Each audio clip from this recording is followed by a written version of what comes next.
Hey y'all, Carolina Tony. Thank you for stopping by my channel. If you're here for the first time, be sure to go down here and click subscribe. After that, ring the bell so you'll be notified every time I put a video out. Today, we are going to Bailey, North Carolina. But first, I've got a question for you. Have you ever had to have a doctor come to your house, make a doctor's house call? Well, in the early 1900s and the late 1800s, that was the norm. And that's why we're going to Bailey, to the country doctor. But right after this station, identification.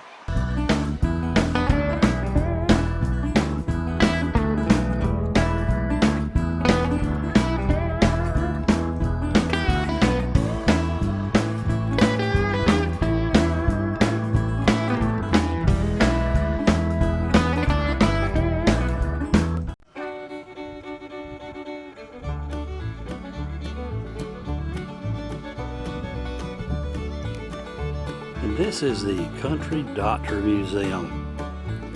So let's go inside.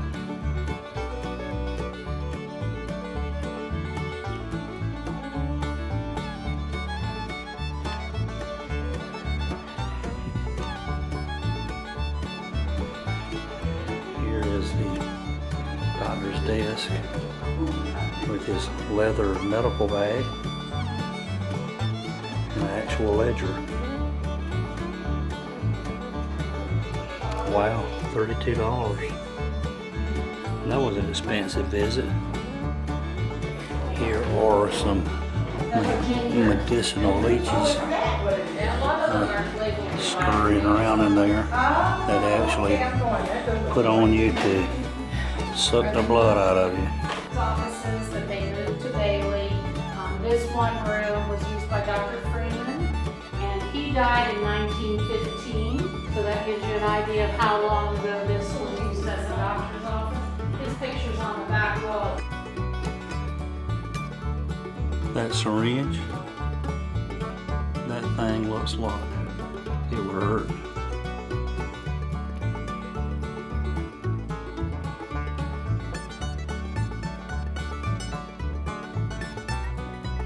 Theory of medicine, all the fluids and everything in your body had to be in balance in order for you to do well. Is that water they're in? Yes, spring water. We don't feed them, they don't eat much in the wild. We occasionally might crush up some snails and the blood from the snails. That's how they'll have but they live just about 6 months. Here's a device used to make pills. They would put the compound in there, mix it up and weigh it and turn it into a paste. And this is actually where they would cut the pills. And there's an example of the pills here. And there's some actually pills that look like little tiny coffins, and they have skull and crossbones on them. They think that maybe perhaps that those might have contained mercury. These show globes, there's one here and here, one over there, and they would have colored liquid in it, and that would be used to put in the front of a store so that the people would know that there would be an apothecary or a pharmacist there that could mix drugs up. Simple with all these drugs in here, different types of herbs, and spices, and fixers and elixirs.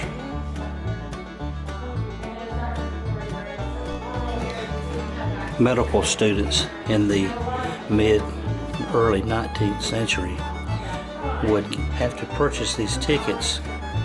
They were called lecture tickets in order to attend a lecture of a professor, and then after the lecture the professor would sign off on them, and that's how they got to be a doctor.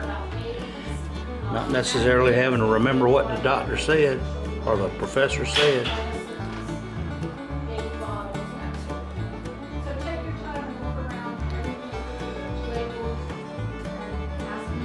Some early prosthetics.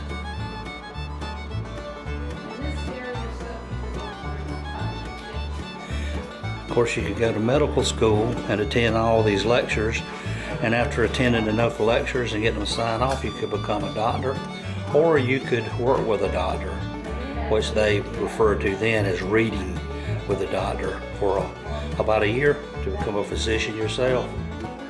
It's a lot harder these days. Back in the early days, children were given Godfrey's Chordal. So when your little baby was screaming and crying, you just dope him up, and then maybe they might die. And that tended to happen a lot. And if it did kill them, if it didn't kill them, they would be hooked on opioids.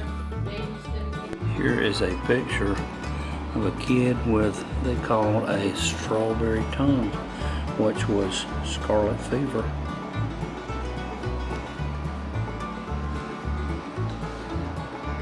And that doesn't look good at all. Diphtheria. This is an iron lung.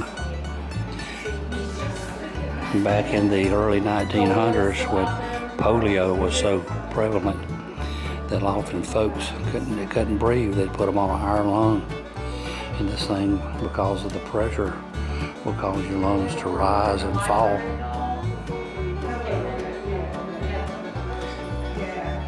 It says in 1979 was the last case of wild virus that caused polio.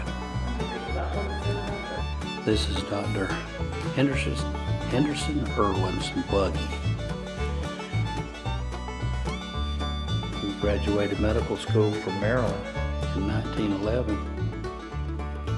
It was Eureka, North Carolina, in practice until from 1914 to 1958. I imagine in 1958 he didn't ride this buggy. This is the medicinal garden. There are all types of plants and herbs in here. This is chamomile, used for common and anti-inflammatory. This looks like some type of fern. This is, I can't really make it out. Y-A-R-R. Severe colds and fever. Here is wormwood to expel parasites and worms. So if you got worms, get you some wormwood. Well, we're gonna wrap it up here for our visit to the Country Doctor Museum in Bailey, North Carolina. Hope you've enjoyed our visit. If you haven't yet, please go down here and subscribe, ring that bell so you're notified when we put a video out. But for now, y'all have a good day.